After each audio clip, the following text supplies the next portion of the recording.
राशि news channel, सच है तो बोलेगा। वाराणसी जनपद के राजा तालाब क्षेत्र में मनरेगा मजदूर यूनियन से जुड़ी किशोरियों को स्वावलंबी बनाने के उद्देश्य से समर कैंप लगाकर 1 माह का व्यावसायिक प्रशिक्षण दिया जा रहा है। किशोरियों को कुकिंग, सिलाई कढ़ाई, पेंटिंग, ज्वेलरी बनाना, ज्वेलरी पर नग बैठाना और ब्यूटी पार्लर सहित अन्य व्यावसायिक प्रशिक्षण के गुण सिखाए जा रहे हैं। वाराणसी जनपद के राजा तालाब क्षेत्र में मनरेगा मजदूर यूनियन से जुड़ी किशोरियों को स्वावलंबी बनाने के उद्देश्य से अराजी लाइन ब्लॉक के समक्ष स्थित मनरेगा मजदूर यूनियन के सभागार में यूनियन की ओर से समर कैंप में 1 माह का व्यावसायिक प्रशिक्षण दिया जा रहा है। समर कैंप में प्रशिक्षिका पूजा गौड़, खुशबू पटेल, मीनाक्षी दुबे की देखरेख में कैंप के 7वें दिन किशोरियों को ज्वेलरी बनाना, ज्वेलरी पर नग बैठाना तथा ब्यूटी पार्लर का प्रशिक्षण दिया गया। कुल 50 किशोरियां लगातार प्रशिक्षण लेने हेतु मनरेगा मजदूर यूनियन कार्यालय पर आ रही हैं। किशोरियों को अभी तक कुकिंग, सिलाई कढ़ाई, पेंटिंग, कंप्यूटर सिखाया जा चुका है।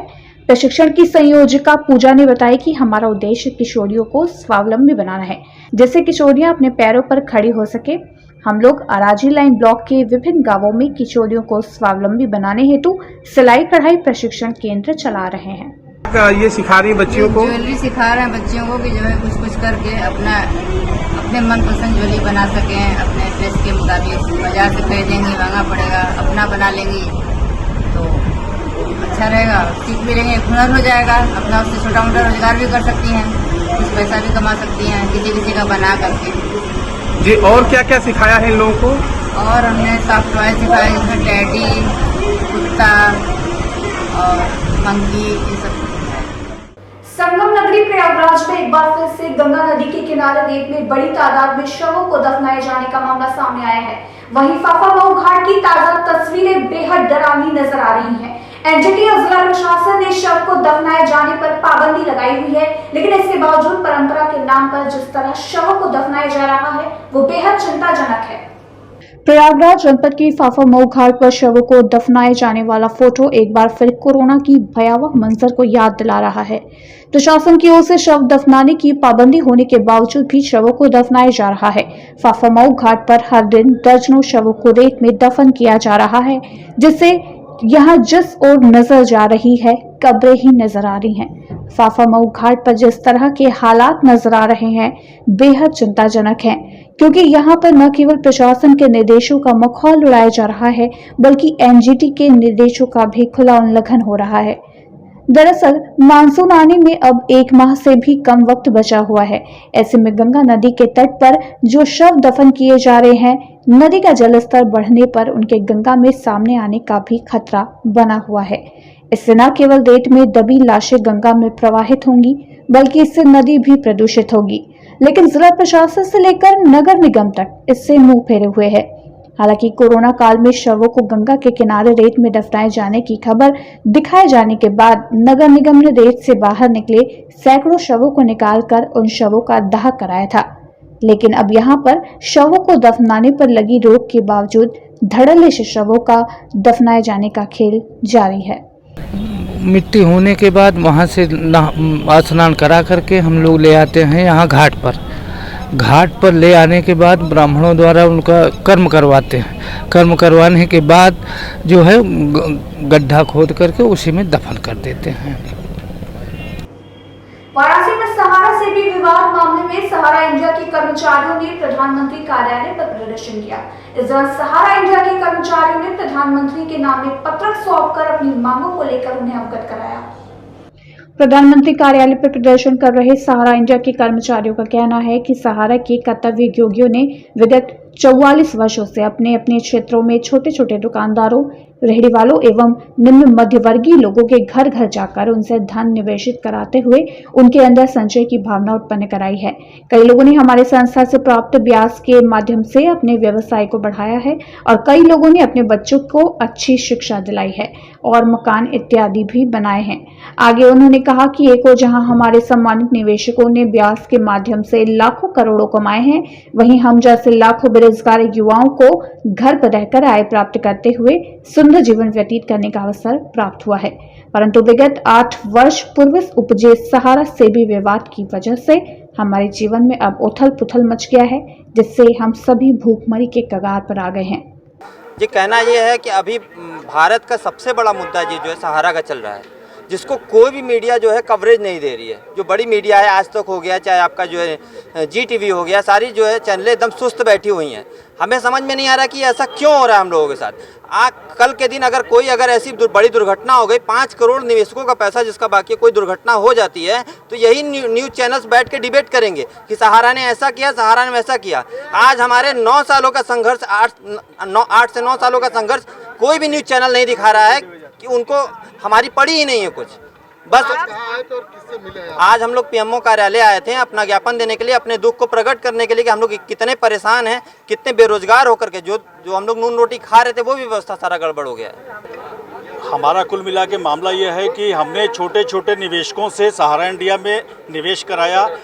जो मामला माननीय सुप्रीम कोर्ट तक पहुंचा और माननीय सुप्रीम कोर्ट के निर्देश में पैसा सेबी के पास जमा करा दिया गया और सेबी उन पैसों का भुगतान हमारे निवेशकों को नहीं कर रहा है। और काफ़ी प्रयास के बाद भी सेबी के द्वारा कोई जवाब सहारा इंडिया कंपनी को या हमारे निवेशकों को नहीं दिया जा रहा है कि वो पैसा कब तक उनको, मेरे निवेशकों को वापस होगा। उसी को लेकर के लगातार संस्था का यह प्रयास चल रहा है कि हमारे निवेशकों को जल्दी से जल्दी भारत सरकार, सेबी, माननीय सुप्रीम कोर्ट, सबके प्रयास से, सबके पहल से हमारे निवेशकों को भुगतान हो सके। और हमारे कार्यकर्ता, जो सहारा इंडिया के कार्यकर्ता हैं, वो जो बेरोजगारी के दौर से आज गुजर रहे हैं, उनके सामने ये बेरोजगारी का दौर समाप्त हो, वो फिर से अपने जीवन को एक अच्छा जीवन जी सकें। वाराणसी के कचहरी परिसर में नागरिक प्रचारणी सभा के प्रबंध समिति के लिए हो रहे नामांकन अपने अंतिम चरण में पहुंच चुके हैं। अभी तक 19 हिंदी सेवियों के एक समूह ने अपना नामांकन दाखिल कराया है। नागरिक प्रचारणी सभा में नामांकन कराने पहुंचे व्योमेश शुक्ला ने मीडिया से बातचीत के दौरान बताया कि पूरे उत्साह के साथ प्रत्याशियों ने इसमें नामांकन दाखिल किया है। ACM चतुर्थ अंशिका दीक्षित के कार्यालय में नामांकन किया जा रहा है, जिसका चुनाव राइफल क्लब में 9 जून को सुबह 10 बजे से दोपहर 3 बजे तक संपन्न कराया जाएगा। उसी दिन देर रात्रि परिणाम भी घोषित कर दिए जाएंगे। यहाँ बनारस की कचहरी में ACM 4 की इजलास में हिंदी की सबसे पुरानी संस्था नागरिक प्रचारणी सभा की प्रबंध समिति के चुनावों के लिए नामांकन चल रहे हैं और हम लोगों के 19 हिंदी सेवियों के एक समूह ने अलग अलग पदों के लिए नामांकन किया है, जिनमें से एक मैं भी हूँ उम्मीदवार प्रधानमंत्री पद का। मैं व्योमेश शुक्ल, हिंदी का कवि, आलोचक, रंगकर्मी, संस्कृति कर्मी, और मेरे ही जैसे 18 अन्य लोग विभिन्न पदों के लिए चुनाव में खड़े हुए हैं। चुनाव महज एक बहाना है, एक ढहते हुए स्थापत्य को, एक ख़त्म होती हुई रवायत को, एक मरती चली जा रही संस्था को, मरती जा रही हिंदी की ज्ञान मीमांसा को नया जीवन देने के उद्देश्य से हमने एक आंदोलन शुरू किया पिछले 3 वर्षों से, जो बहुत तेज़ गति से और तापमान में जारी है। वो है इस संस्था को कुछ खास लोगों की जकड़बंदी से आज़ाद कराना। ऐसे लोग जिन्होंने इस संस्था को निजी मिल्कियत की तरह बरतना शुरू कर दिया था।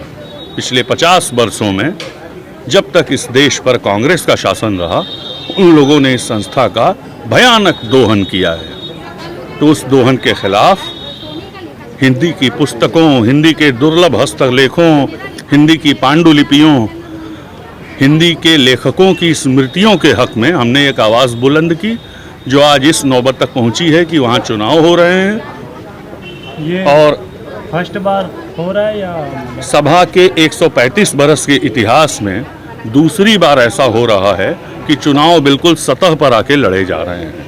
अन्यथा चुनाव संस्था के परिसर में बहुत शांतिमय वातावरण में होते चले आ रहे थे, लेकिन अब जब शांति के कोई भी प्रयास, सुलह और समझौते के कोई भी प्रयत्न असंभव हो गए, तब जिला प्रशासन ने और उच्च न्यायालय ने हस्तक्षेप करके इस संस्था में चुनाव कराने का तय किया और अब वो चुनाव प्रतिफलित।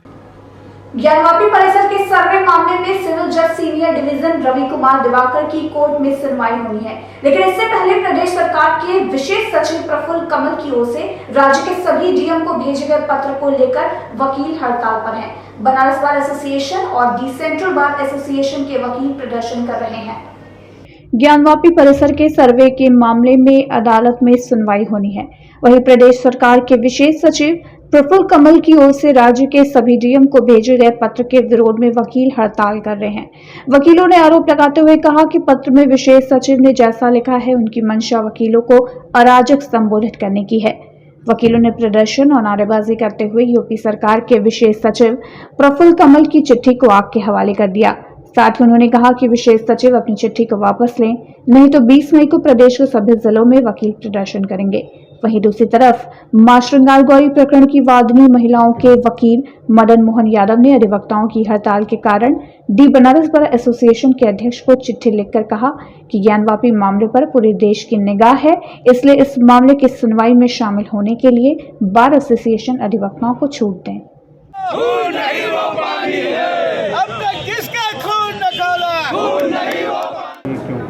ये राज्य सरकार के विशेष सचिव प्रफुल्ल जी ने एक बयान दिया कि अधिवक्ता अराजक हैं।